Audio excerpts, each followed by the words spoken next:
Hello and welcome back to the channel for episode 6 of the TEW IX WCW 2000 save, and we're getting right into Nitro. Not much has happened in the past week since the Thunder episodes that we did in last episode, so we're going to get right into Nitro. I was feeling my oats a bit while booking this show, so I'm looking forward to just getting straight into it. Now, we're going to go right to the ring.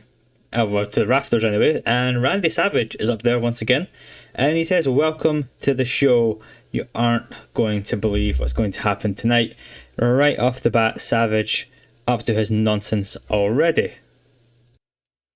But yes, I promise you though, at least tonight this is actually all wrapped up in some fashion, so something is happening tonight.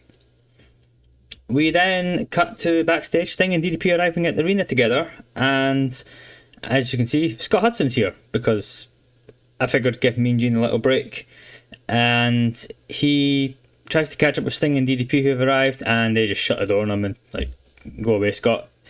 46 overall. They're very stressed clearly about what's happening. So Berlin is in the ring next, and he says, well, the Filthy Animals come out, and Berlin demands this to be a one-on-one match. One of them can stay, the rest need to go to the back. Conan and Berlin get into a little war of words before Berlin's had enough, and he clocks Conan with the title. Ray helps Conan out the ring as Kidman prepares to take on Berlin, and he's unsuccessful against Berlin as Berlin wins with a German suplex following interference from the wall. And I don't remember setting the instruction for this match to be chaotic and full of action, but hey, it worked. We got 51 overall, and Berlin and the wall are together now. I don't think they were at this point, but oh well. Berlin wins and retains the Cruiserweight Championship. Up next, we then have Harlem Heat taking on Meng and the Barbarian. Booker T picks up the win once again for Harlem Heat. And yeah, just the Harlem Heat getting some wins on their record, and the Meng and the Barbarian just... I love those two guys, but I've not got any plans for them currently. And then afterwards, Mean Gene comes into the ring and Harlem Heat say, look, the tag champs are busy. Obviously, they support them in their fight against the NWO, but at Super Brawl, they want a shot at the belts again. Stevie Ray then does interrupt Booker and says if they lose, they'll split up before he walks off. Booker tries to reason with Stevie and tells Mean Gene that wasn't in the plan, setting the seeds for a potential breakup of Harlem Heat, but we're not. I don't know, I feel like the obvious route might not be the route that we're going, is all I'll say. But don't worry, we're not using Big T, so don't have to worry about that part. Backstage, we then have just a silly little segment as Crowbar, David Flair and Daphne are seen sneaking about, and they see Norman Smiley. They notice a light switch and turn it off, prompting Norman to scream. They put the lights back on and Norman chases them away. That's pretty much it. A 30 rating, come on, that's better than that. I thought it was pretty good. This is dire, however. Mean Gene is with Lance Storm, and he asks what it means to win on his debut last week, especially against a big name like Buff Bagwell. Lance says this is just the beginning. He's going to show the USA what a real Canadian hero looks like, and he reckons his first objective is to take the US title, but with promos like this, absolutely no goddamn chance, Lance. We then have a 39 rated overall, as we're still keeping the crowd hot, thank God, as Canyon comes to the ring and offers a challenge to anyone in the back to face the King of TV. And it's answered by Rey Mysterio, of all people. He comes back out, but he does lose as Canyon pins Rey with using the ropes for leverage to make defense number 4 of the TV title. A good little match, 51 overall. Good performance by both guys. I just wish Canyon was better. I mean, he was really good in 2000, but he seems to be quite low rated on this so far. But it is what it is. He has debuted a new power spot, however, so that's good for the future. We're then backstage with the NWO 2000, and they're on fire after their massive win on Thunder against those super heavyweights, and they're looking forward to dismantling the Revolution and Dustin Rhodes and eventually taking all of their titles. Good match, good promo, 59 overall. The match gets a 60, which is pretty solid, as the NWO do defeat the Revolution and Dustin Rhodes in 10:23 when Scott Steiner beats Dustin with the Steiner recliner. Good performance from basically everyone. Only Dustin and Perry were in the 40s, and it was high 40s, so I can live with that. Good stuff. Sets up a pretty obvious sort of route for Super Brawl. Obviously, the tag titles will most likely be Harlem Heat facing the Revolution, but Steiner getting the win in this match might set up something for that show, but we'll see. 60 overall, very hot crowd. Crowd's still very hot, and the Sid... Oh my god, hang on, whoa, hang on. Sid didn't phone it in. He didn't phone it in. And they've also got great chemistry, Sid and the Cat. But Sid beats the Cat with a powerbomb, pretty straightforward stuff. And thanks, Sid, for not throwing yourself in the bin this week.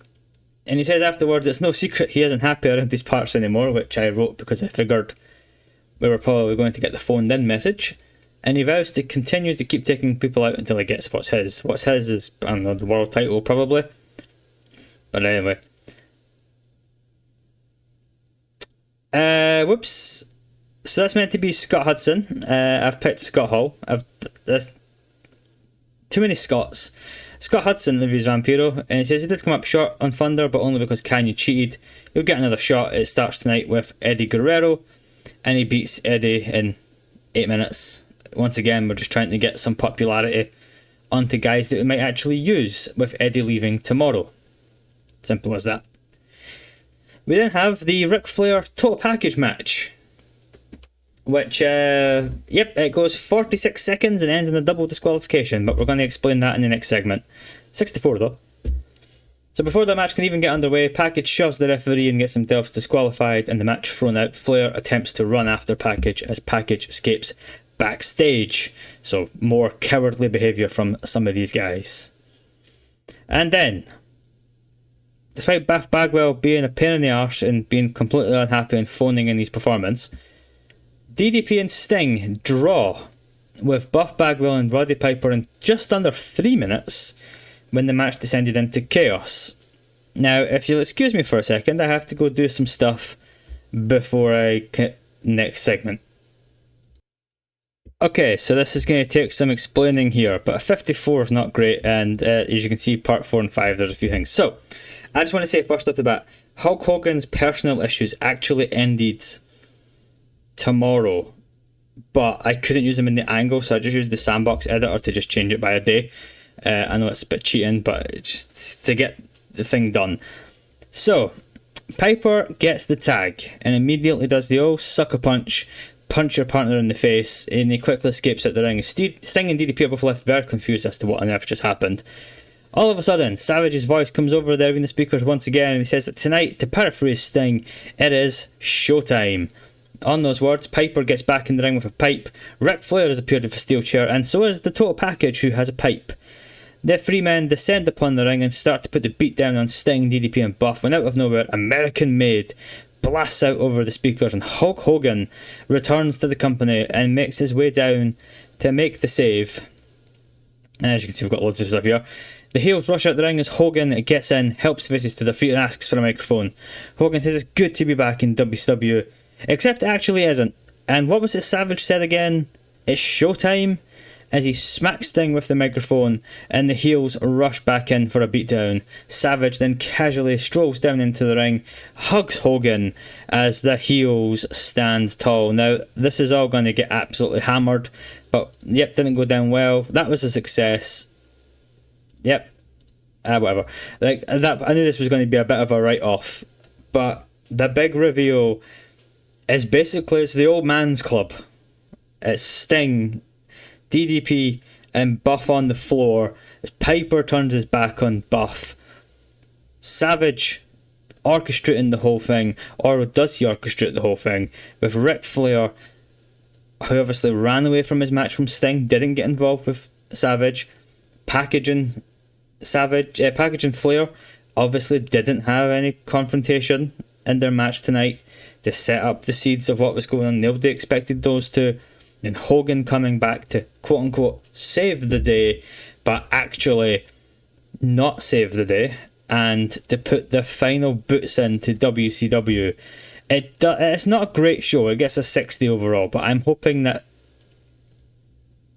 what we've set up here is the best option. So we've lost 10. I mean, the popularity is a disaster anyway. Who cares at this point?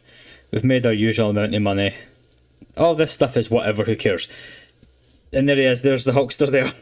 But yeah, so he's on.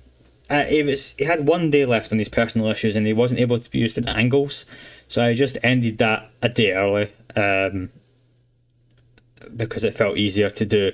But we've got Hogan, Savage. It's basically like an NWO, but obviously not the NWO. It's sort of more like the Millionaires Club to some degree. I've not got a name for them yet. If you have any names, I'll obviously drop one in the comments.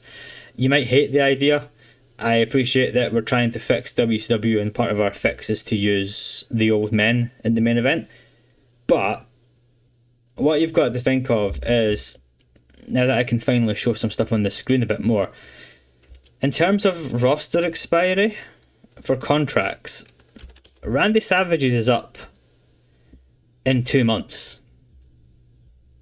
We might not use Randy Savage after those 2 months. Ric Flair, he's got 2 years left, which obviously is fine. It's Ric Flair. Piper's only got until July. And Hogan is also 2 years. And the total package has another 1.5 years. So like Piper and Savage might not even be in the company soon. So hopefully you can see the idea is to use these big mega names and sort of siphon off their popularity a little bit. Hopefully you like the idea. We're going to go quickly hammer out a Thunder, and then we'll end the episode after that. Oh yeah, quickly, I hit stop recording, but I had to hit start again. So some stuff's happened. Obviously Bobby Duncombe Jr.'s gone. NCW's open. Guerrero's gone. Regal's gone. Sabu has joined us. Scott Steiner's got married. Shane Douglas is gone. Vince Russo is gone. And Scott Hall's talking rubbish about Norman Smiley, and total package is Berlin. So good stuff. Finance wise, we lost $2.5 million, which isn't great because that means another month like that will put us into the red. But we're also now saving a little bit of money on contracts. We've saved about 300,000, I think, with those releases. And hopefully, not that one, it's Backstage. It's abysmal, but we've got rid of some of the bad apples, which is always good. We've got rid of Russo and guys like that, so we are hopefully on the up and up. But anyway, I'll be back in a moment with Thunder. Okay, it's time for Thunder, and we're gonna, I mean, this isn't the strongest show. Thunder never is, but I feel like Nitro's where all the big cool stuff happens. So this is more of a setting the scene recap sort of episode, but whatever, we'll get on with it. We open with a video of the shocking scenes that ended Nitro, and that's basically it. It's just a simple video talking about these new 5 guys who are needing a name of some kind. We then cut to an absolutely horrific promo with Mean Gene and Buff Bagwell. Buff Bagwell, so the video finishes airing and they're backstage watching it. And Buff says he's shocked, appalled, disheartened, all of the words about what happened. He can't believe Piper first and foremost, and he vows to kick his ass at Super Brawl. But he might try and find him before then if he can. We then have Berlin introducing us to the Wall brother, his private security. He challenges the other half of those clowns, the Filthy Animals, to a match tonight, and out comes Ray. And once again, Berlin getting the better of the Filthy Animals in 8 minutes of a German suplex following interference from said Wall. Berlin makes defense number 7 of his Cruiserweight title, and afterwards, him and the Wall continue to beat down Ray, but Kidman and Conan make the save. Conan tells the Wall, if he's so tough, how about they have a match on Monday? Yeah, that's right folks, we're hyping up Conan versus the Wall. You're welcome, that's all I can say about that. Up next, Harlem Heat with another promo. We're continuing to build this little storyline here. And Booker T catches up with Stevie Ray about what happened on Nitro, and he says, you know, Stevie's like, look Booker, it's now or never for them as a team. He's confident they'll win, but eventually they're going to have to go their own separate ways, and Booker is destined to be a top star here in WCW. They hug it out and say they will be the next WCW World Tag Team Champions. We have a pretty good match actually, as Norman Smiley defeats Crowbar to retain the Hardcore title. This is the build up from the segment that happened on Monday, and if we go to the next one, as you can see, Norman Smiley for once is actually happy to have won, as he got revenge on Crowbar for his little stunt on Nitro, as once again the lights flash on and off. David Flair, laughing at how afraid Norman is, gets taken out by Smiley, who still seems a bit uneasy, but it's a fun little 10 minutes of TV if you ask me. 40 ratings, not too bad either, so well done to those guys. Speaking of guys, Mean Gene interviews Hacksaw Jim Duggan, who says he can't believe the actions of Hogan, Savage and Co on Monday, and he's calling them out for a fight. He challenges any one of them to come out right now and fight. And the Total Package answers, and Total Package defeats Hacksaw Jim Duggan after interference from Ric Flair and Roddy Piper with the torture rack. And then afterwards, Buff Bagwell tries to make the save, but he's a bit too late as the three men escape their beatdown of Jim Duggan.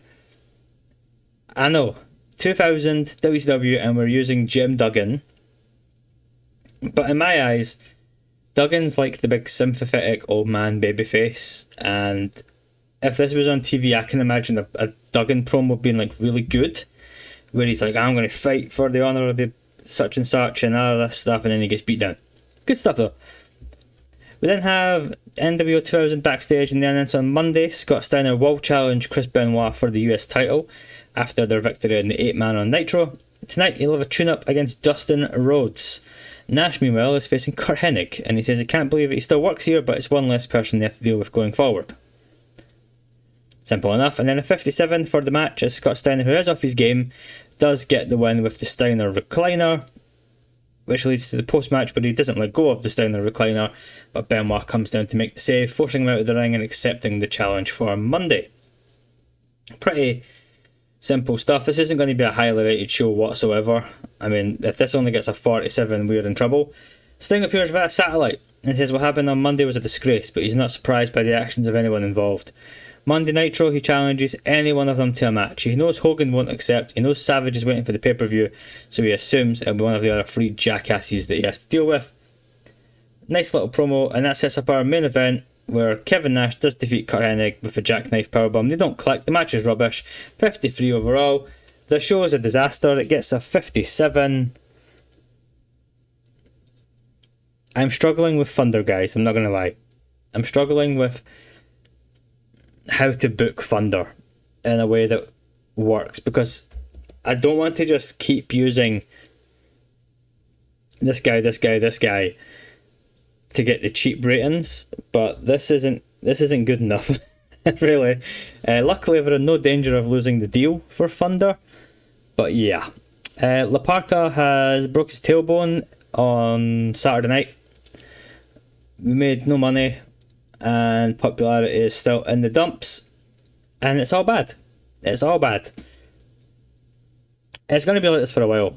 I don't really know how to say otherwise, because it's just telling the truth. It's going to be pretty rotten for a while, because if once the morale continues to seep in poorly, it's going to just keep having impacts on guys' overall performances.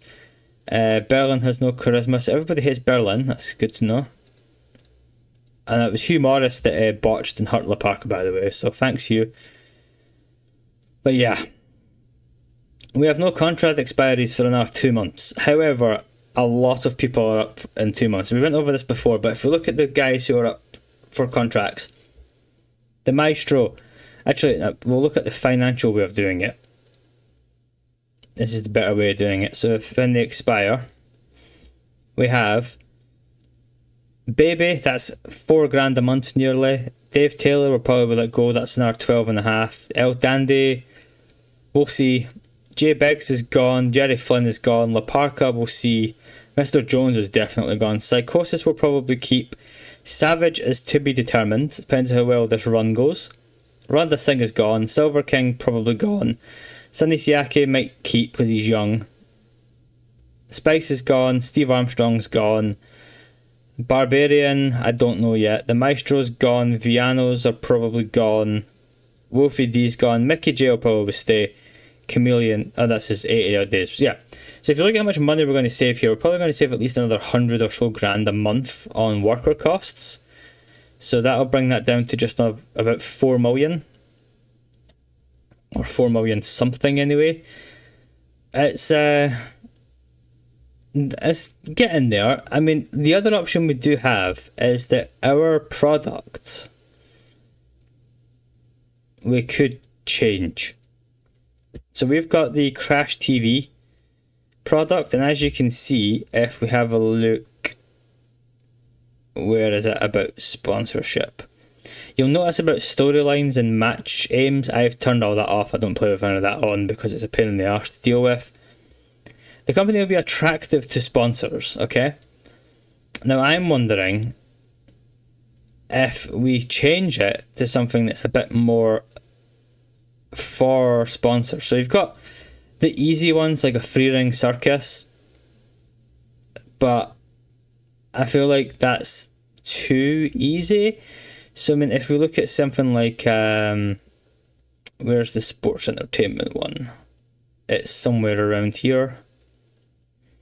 So you've got like PG rated sports entertainment, which we probably wouldn't go to that, but that gives us a bit more flexibility on matches, and the company will be very attractive to sponsors. The other option is something like a ruthless aggression, but that one might be a bit riskier. Overall, we then have, where is the regular sports entertainment? So you've got like episodic, not that one, it'll be episodic entertainment, I'm guessing. Yeah, that we've got something like that we could go to.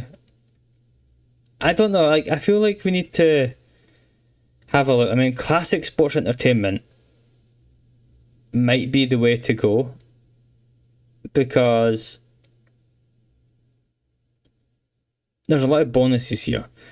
But the big ones being that the company will be very attractive to sponsors, and that is our core product. So it wouldn't be you know what, we're going to make the change. So it's due to complete in 180 days. Our popularity growth will be limited. That's fine, we're not gaining popularity anyway. I just feel like that gives us a bit more flexibility. It's also less angles to book, because having to book like 50% of the show to be angles is a bit of a pain in the arse. But anyway, I've wobbled on enough. I can say that easily. We're going to end the episode there, I think. There's nothing else I can really do. We could drop some production even more. I mean, like, production values. Do we drop that? I mean, 50 a month, 75 per night of shows. It's not needed to, yeah, let's downgrade it. It's going to cost $7,500, but that's going to save us a chunky money. Yeah, that's fine. Broadcast quality, industry standard. We can't drop that one. Music license. We need to keep it at least licensed for one pay-per-view provider. And the large event. I mean, the live event experience, I'm going to drop that as well. That's going to save us $10,000 a show. And if we look, now our production costs are way down. That'll help stem the blood flow a little bit when it comes to the money. Anyway, now I'm going to shut up and stop. We're going to end it there. We might even turn off the drug test, and I'll see. But thanks so much for watching, guys. Leave a like if you enjoyed, hit subscribe, all that fun stuff. Let me know what you thought about the whole old man dominant group thing. I have a plan for it, don't worry. Super Brawl will become clearer as the next episode probably happens, what the actual plan for Super Brawl is. And yeah, thanks so much for watching. See you guys in a few days' time. Goodbye.